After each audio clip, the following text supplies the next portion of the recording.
의학계열 학생들을 위한, 그러나 일반인들에게도 재미있는 MK 해부학 그 12번째 시간 시작합니다. 오늘은 손의 뼈들, Bones of Hand를 다룹니다. Bones of Hand.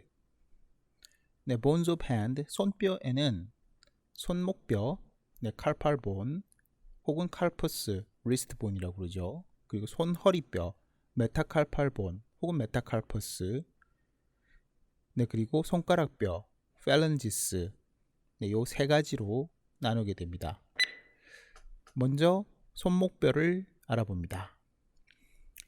손목뼈는 carpal bone, carpus, wrist bone이라고 하고, 손목, wrist를 이루는 8개의 작은 뼈들이죠.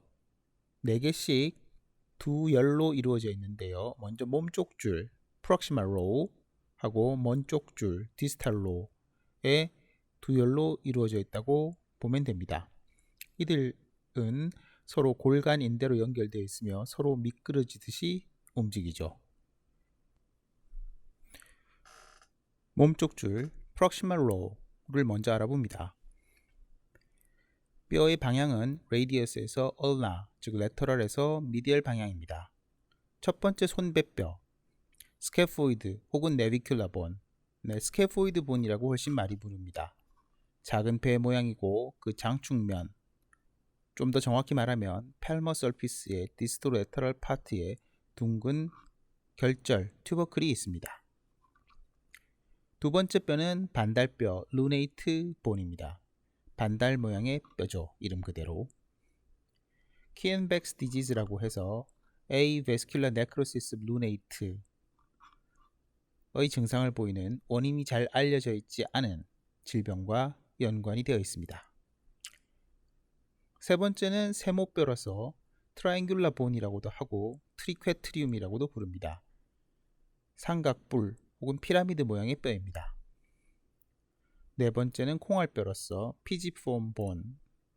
이 뼈는 세모뼈, 즉 triangular bone 혹은 triquetrium에 얹혀 있는 작은 뼈이죠. 이제 먼쪽 줄 distal row 쪽에 있는 뼈 4개를 알아봅니다. 역시 방향은 radius에서 ulnar 쪽입니다. 첫 번째 큰 마른 뼈, 트라페지움입니다. 트라페지움 본, 큰 주사위 모양의 뼈입니다. 그 다음 작은 마른 뼈, 트라페조이드 본, 이것은 작은 주사위 모양의 뼈입니다. 좀 더 작고 불규칙한 형태를 가지죠. 세 번째 알머리뼈, 카피테이트 본인데요. 머리 모양의 뼈로 가운데 있는 것이고, 칼팔본 8개 중에서는 가장 큰 뼈입니다. 네 번째 갈고리뼈, 하메이트 본인데요. 작은 갈고리 모양의 돌기를 가지며 쐐기 모양으로 생겼습니다. 칼팔본들 중에서 프락시말 로우에 있는 피지폼은 트리케트리움 혹은 트라이앵귤라 본의 팔마 서피스에만 관절을 합니다. 나머지 3개의 프록시말 칼팔본인 스캐포이드 본, 루네이트, 트리케트리움은 프록시말 디렉션으로 컨벡스한 아치를 형성함으로써 레디어스 및 디스탈 레디오 울나 조인트의 디스크와 관절을 하게 되죠. 이 세 뼈가 이루는 아치의 디스탈 사이드에는 디스탈 로 칼팔본 중에서 카피테이트와 하메이트가 관절을 하게 됩니다. 도잘 칼팔 서피스는 컨벡스한 반면에 팔머 서피스는 깊게 컨케이브한 칼팔 그루브를 형성하는데, 이는 레디어스와 얼너의 경계에 있는 팔마 프로젝션에 의해서 더 강조가 됩니다. 얼라 프로젝션은 피지폼과 헤메이트의 훅에 의해서, 즉 헤뮬러스에서 형성되는 프로젝션이라고 보면 되겠습니다. 피지폼은 하이포테나 에미넨스의 프록시말 보더에서 손바닥에 얼너 사이드 위에서 트리케트리움의 앞에서 쉽게 느낄 수가 있습니다. 헤뮬러스는 한편 레디어스 방향으로 컨케이브하게 생겼으면서 팁 오브 헤뮬러스가 피지폼으로부터 대략 2.5cm 정도 디스탈에 위치합니다. 레디얼 보드업 칼팔 그루브는 스캐포이드의 튜버클과 트라페지움의 튜버클로 만들어집니다. 스캐포이드의 튜버클은 잘 만져지고 심지어는 때때로 보이기도 하는데요. 펠마세너 에미넌스의 프록시말 보더에서 작은 미디얼 나브로 존재합니다. 한편 스캐포이드와 트라페지움은 애나토미컬 스너프 박스 혹은 포베올라 레디알리스라고 하는 것의 형성에 관여하는데요. 레디얼 도절 애스펙트 오브 핸드에 존재하는 삼각형의 움푹한 곳을 말하고 이것은 칼팔본의 레벨에서 찾을 수가 있는데 스캐포이드와 트라페지움은 이 박스, 즉 스너프 박스의 바닥을 형성하게 되죠. 이 이름은 스니핑 파우더 토베코 혹은 스너프를 올려두는 곳이라고 해서 그리 불렸다고 하는데 사진을 참조하시면 되겠습니다. 네, 이 박스의 경계를 이루는 해부학적인 구조물, 더 정확히 말하면 머슬들이 있는데 아직 배우지 않은 머슬스 오브 포어암들이기 때문에 나중으로 미루기로 하겠습니다.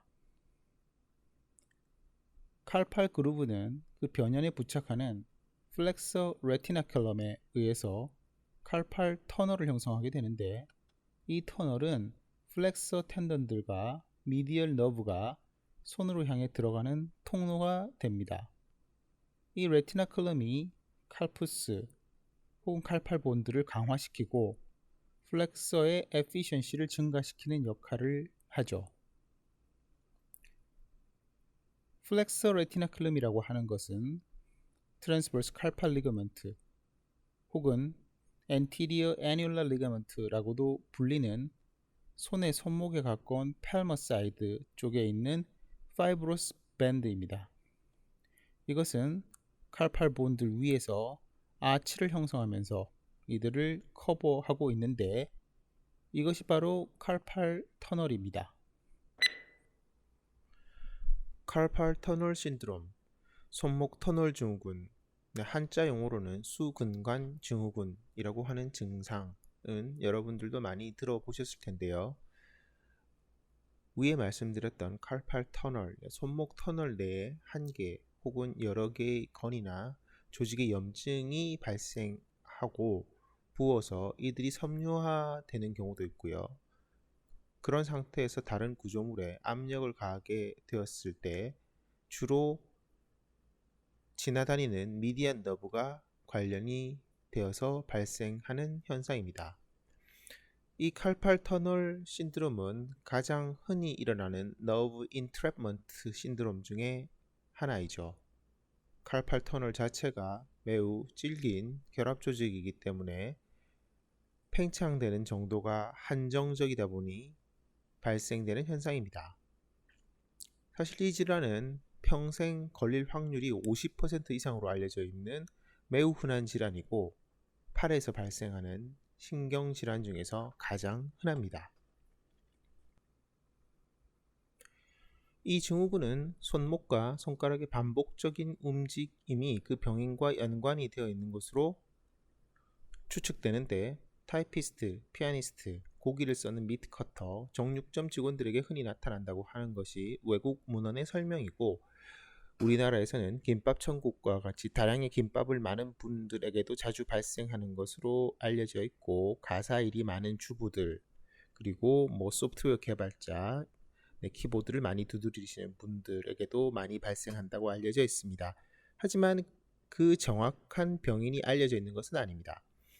그래서 칼팔 터널의 크기나 공간을 줄이는 어떠한 상황이라도 이론적으로는 이 질환을 일으킬 수가 있고 그래서 그 결과적으로 그러한 공간이 줄어들면서 정중신경이 압박을 받게 된다면 발생하는 것으로 되는데 종양이나 임신, 비만, 당뇨, 갑상선 기능 장애가 있을 때 더 잘 발생된다고 알려져 있고 그 외에도 감염이나 류마티스 관절염, 통풍 등의 활액막염을 초래하는 질환의 합병증으로 발생하는 경우도 있습니다.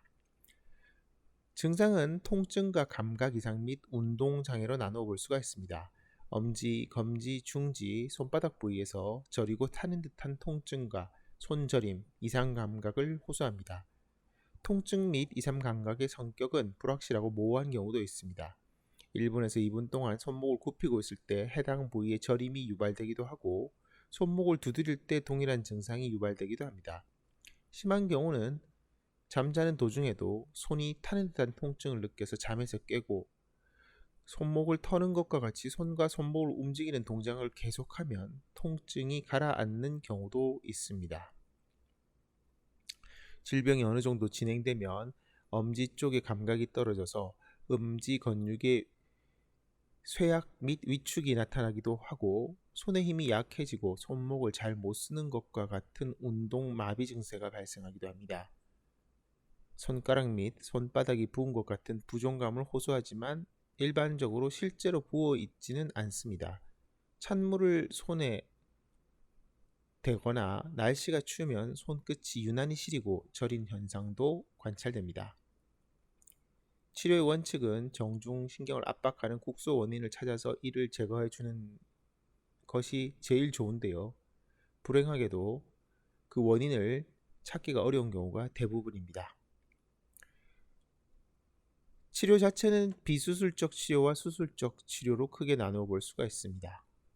비수술적 치료에는 발생 원인이 분명하지 않고 무지구, 손바닥에서 엄지손가락짝의 두툼한 부분, 근육의 위축도 없으면서 기타 증세가 비교적 가벼운 초기의 경우에 시도해 볼 수가 있습니다. 무리한 손목 사용을 금지하고 손목을 부목으로 고정한다거나 혹은 소염제 등을 이용한 약물 치료를 할 수가 있고 마지막으로 수근관 내에다가 스테로이드 주사 등을 할 수도 있습니다.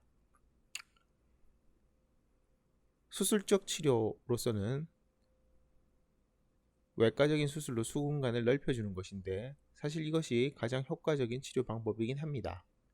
근본적으로는 횡수근 인대를 잘라줘서 수근관을 넓혀주는 것이고 수근관 유리술이라고 부르는 방법이죠.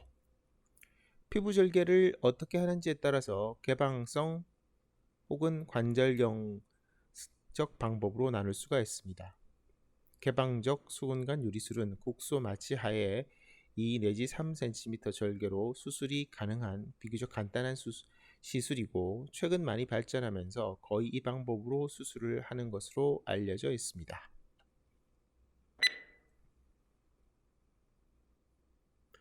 손허리뼈, 메타칼팔 본스 혹은 메타칼푸스로 넘어갑니다.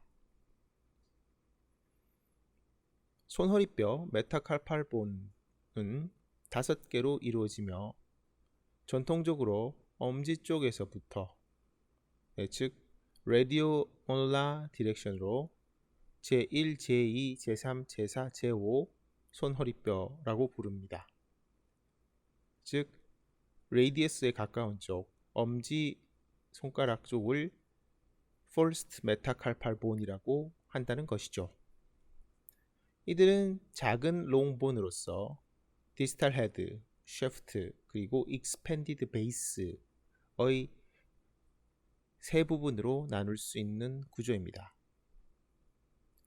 라운디드 헤드는 프락시말 팔란지스에 관절하도록 되어 있으며 그 관절면은 컨벡스한 편인데 트랜스버스 플레인 상으로는 아무래도 조금 덜합니다. 관절면 자체는 팔마 서피스 쪽으로 더 연장이 되어 있죠.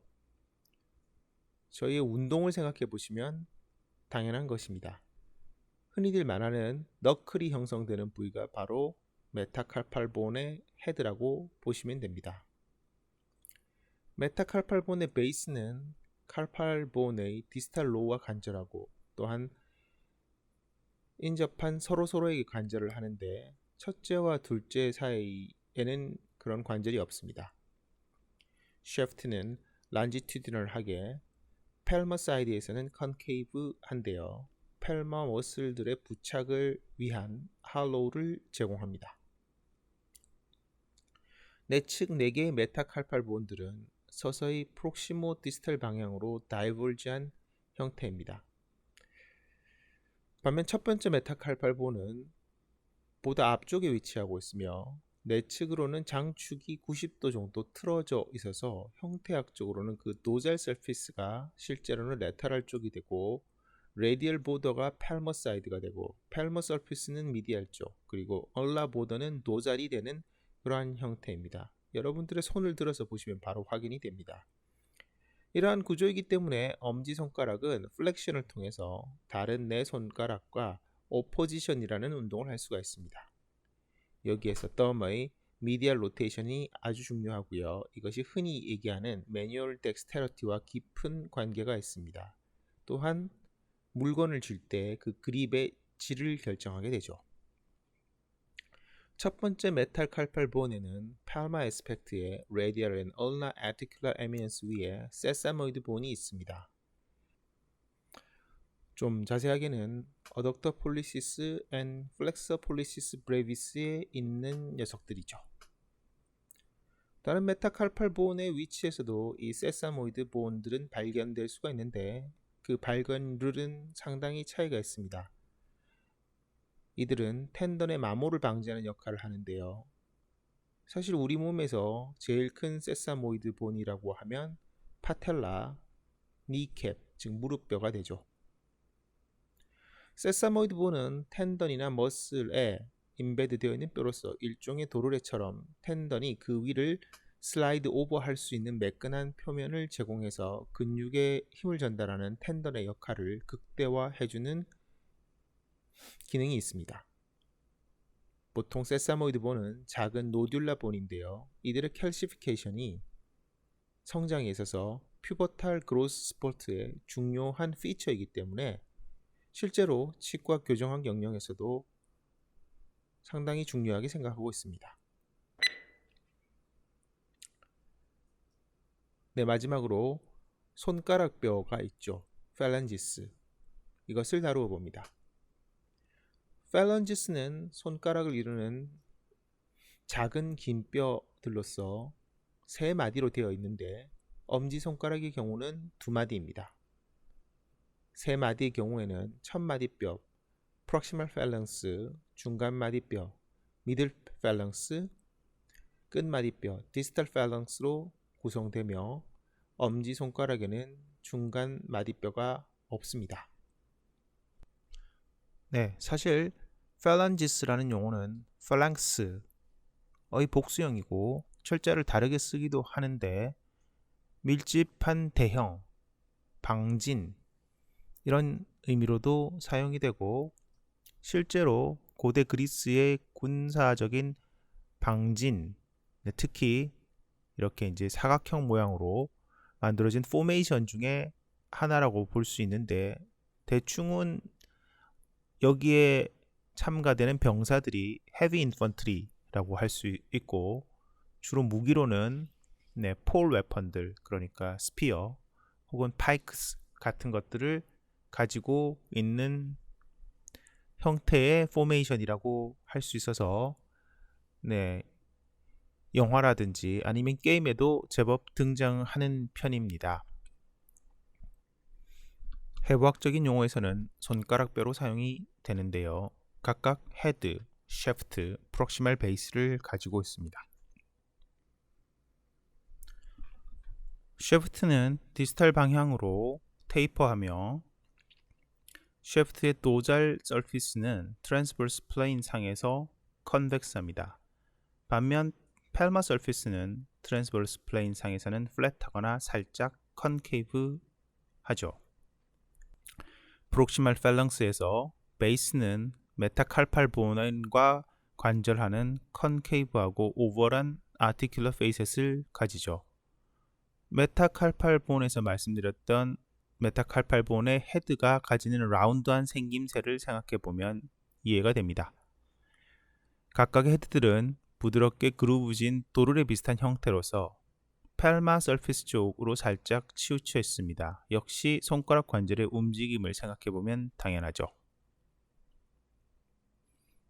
수많은 인대와 근육들이 손가락뼈에 붙어 있으며 플렉서 디지토름 프로펀더스의 텐던이 펠랑스 베이스의 팔마 에스펙트에 부착되어 있고 익스텐서 디지토름의 텐던은 펠랑스 베이스의 도잘 서피스에 부착되어 있습니다.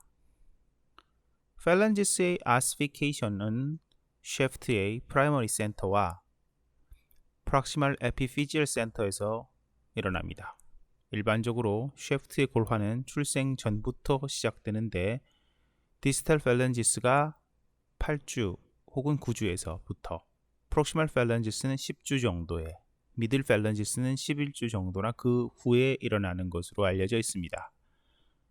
한편 에피피지얼 센터는 프록시멀 펠란지스에서는 여자아이한테서는 2세 초반에, 남자아이에게서는 같은 나이지만 좀 더 후반에, 그리고 미들 앤 디스탈 펠란지스에서는 여자아이는 2세, 남자아이는 3 내지 4세에서 일어납니다. 모든 에피피지스가 여자에게서는 15세 내지 16세에서 유압되게 되고요. 남자의 경우에는 18세까지, 17세에서 18세 사이에 유압이 일어납니다. 이러한 현상을 이용해서 교정치료에서 성장 예측을 하는 경우가 있고, 핸드리스트 엑스레이가 실제로 사용되고 또한 이에 대한 연구도 많이 진행됩니다. 손목 관절, 리스트 조인트에 대해서 알아봅니다. 이 조인트는 라디오 칼팔 조인트라고도 합니다. 노뼈 레디어스와 좌뼈 얼너의 먼쪽 끝 디스탈 익스트리미티가 손목에서 서로 관절을 형성하고 있습니다.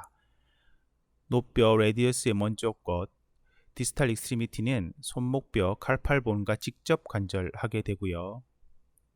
얼너 좌뼈는 이 좌뼈의 먼쪽 끝은 손목뼈와 관절 원반, 아티큘라 디스크를 사이에 두고 관절을 형성한다고 볼 수 있는데, 조인트 이름에서도 알 수 있듯이, 즉 라디오 칼팔 조인트라는 이름에서도 알 수 있듯이 실제적으로는 레디어스하고 칼팔본 간의 조인트라고 할 수가 있죠. 라디오 칼팔 조인트는 시노비알 바이액시알 엘립소이드 조인트로서 라디어스의 디스탈 엔드와 칼팔본 중에서 스케포이드, 루네이트, 그리고 트리퀘트리움의 세 뼈 사이에 있는 트라이앵귤라 파이브로카틸리지로 된 아티큘라 디스크가 개재된 형태의 조인트라고 할 수 있습니다. 뉴트럴 포지션 상에서는 스케포이드와 루네이트만 레디어스의 아티큘라 디스크에 컨택트를 하게 되고, 트리케트룸은 리스트의 풀 어덕션 때에만 디스크에 닿습니다. 레디어스의 아티큘라 서피스와 디스탈 디스칼 서피스는 거의 엘립티컬 하고요. 또 컨케이브 합니다.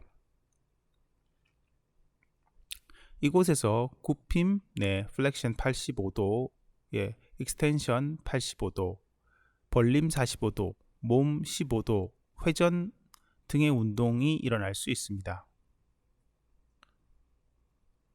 보통 리스트 조인트의 운동을 이야기할 때는 아래에서 말씀드린 인터칼팔 조인트의 운동과 합쳐서 생각하는 경우가 많습니다.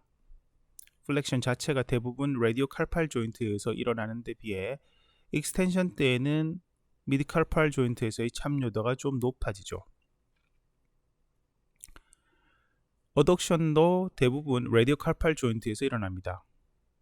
보통 이때 루네이트가 라디어스의 디스크 양쪽에 관절하다가, 어덕션 때는 라디어스만 접촉하고 대신 트라이케트룸이 앞에서 설명드린 대로 디스크에 닿는 방향으로 움직이게 되죠.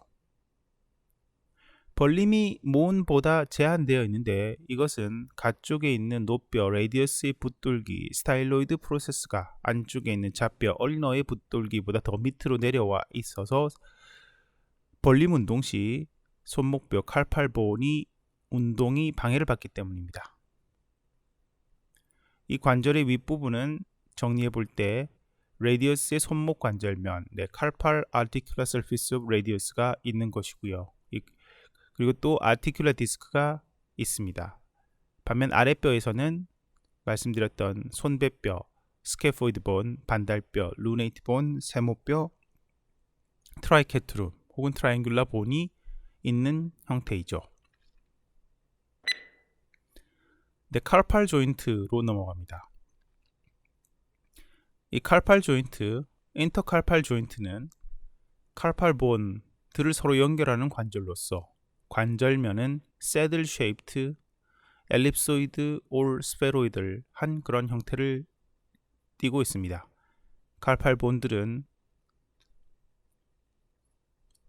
extensive array of ligaments에 의해서 연결이 되어 있고 이들 인대들의 경우는 너무 복잡해서 이름이 명명되지 않은 것들도 많습니다. 앞에서 언급되었던 flexor retinaculum이 accessory intercarpal ligament라고 할 수 있겠죠. 기타 여러 조인트들이 있는데요. 칼포 메타칼팔 조인트, 예를 들어서 썸의 오포지션이 발생하는 곳으로서 새들 조인트이죠. 두 번째에서 다섯 번째 칼펄 메타칼팔 조인트로 갈수록 더 큰 레인지 오브 무브먼트를 보이는데요. palm of hand, 손바닥의 커핑 현상을 설명해 줄 수가 있습니다. 그 다음으로 인터메타칼팔 조인트가 있을 수 있는데 이것은 dorsal and palmar interosseous ligament에서 연결이 되어 있고 약간의 슬라이딩만 가능한 조인트입니다. 다음으로 메타칼포팔린지알 조인트. 메타칼포팔린지알 조인트는 대개 바이컨딜라 조인트이죠. 마지막으로 인터팔린지알 조인트는 팔랭스 사이의 조인트인데 유니액시알 힌지 조인트로 볼 수 있습니다. 이들 조인트들에 대한 내용들은 매우 간단하게만 소개를 드리는 것입니다. 볼라 플레이트라고 하는 것이 있는데 사람의 손에서 팔마 또는 볼라 플레이트라고 하는 것 혹은 팔마 올 볼라 리거먼트라고도 하죠. 이것들이 메타칼포팔린지알 조인트와 인터팔린지알 조인트에서 발견이 되는데요. 여기에서 관절의 캡슐을 강화하고 관절의 안정성, 즉 스테빌리티를 강화해서 하이퍼 익스텐션을 제한을 하게 되는 역할을 하는 것들을 이야기합니다. 메타칼포팔린지알 조인트와 인터팔린지알 조인트의 플레이트, 볼라 플레이트는 구조적으로 기능적으로 유사하지만 메타칼포팔린지알 조인트에서 딥 트랜스버스 리가먼트에서 상호 연결이 되어 있다는 점에서는 조금 다릅니다. 또 메타칼포팔린지알 조인트에서 런지튜디널 팔마 아치에 간접적으로 안정성을 제공한다는 역할에서도 약간 차이가 있습니다.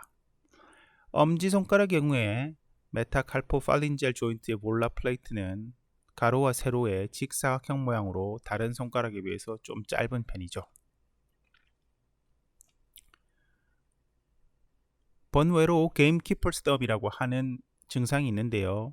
이것은 조인트의 레디얼 디비에이션과 포스트 익스텐션의 컨비네이션으로 인해서 엄지손가락의 메타칼포팔린지알 조인트의 얼나 콜라테럴 리가먼트가 디스탈 어태치먼트로부터 프록시멀 팔랭스의 기저부까지 떨어져 나가는 그런 일종의 인절이라고 할 수 있는데 역사적으로는 옛날에 사냥꾼이 사냥감의 목을 부러뜨릴 때 자주 발생했던 것으로 이 게임이라고 하는 것은 사냥감이고 게임키퍼라고 하면 사냥꾼이죠. 이러한 명칭이 붙은 것인데요. 현대에서는 스킬폴 끈을 엄지 주위에 감고 있다가 넘어진 스키 선수들에게 발생하는 부상의 일종으로 더 자주 등장합니다. 따라서 시대상을 반영해서 이를 스키어스 덤이나 브레이크 댄서스 덤이라고 부르기도 하죠.